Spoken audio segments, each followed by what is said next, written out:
मुझे तैबा नगर ले चल, मुझे तैबा नगर ले चल, मुझे तैबा नगर ले चल। के बाद मैं जनाब तनवीर जलालपुरी साहब से गुजारिश करता हूँ कि वो भी इसी तरह अपनी हाज़िरी दर्ज करा दें। इसके अलावा किसी काम की और गुंजाइश नहीं है।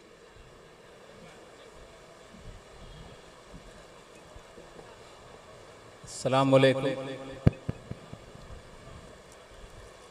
बस 2-3-4 शेर आवाज पहुंच रही है ना आप तक? बिल्कुल।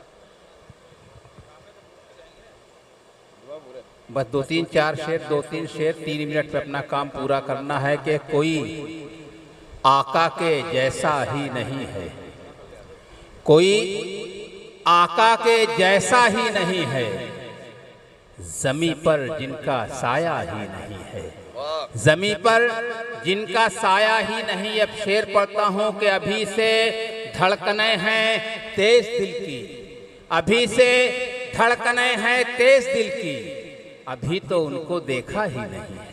अभी से धड़कने हैं तेज दिल की, अभी तो उनको देखा ही नहीं। अभी से धड़कने हैं तेज दिल की, अभी तो उनको देखा ही नहीं है। और मेरे ख्वाबों से कह दो टूट जाएं अगर आंखों में मदीना ही नहीं है।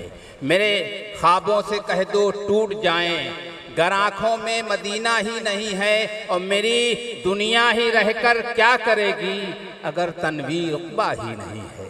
मेरी दुनिया ही वाह वाह वाह। क्या करेगी।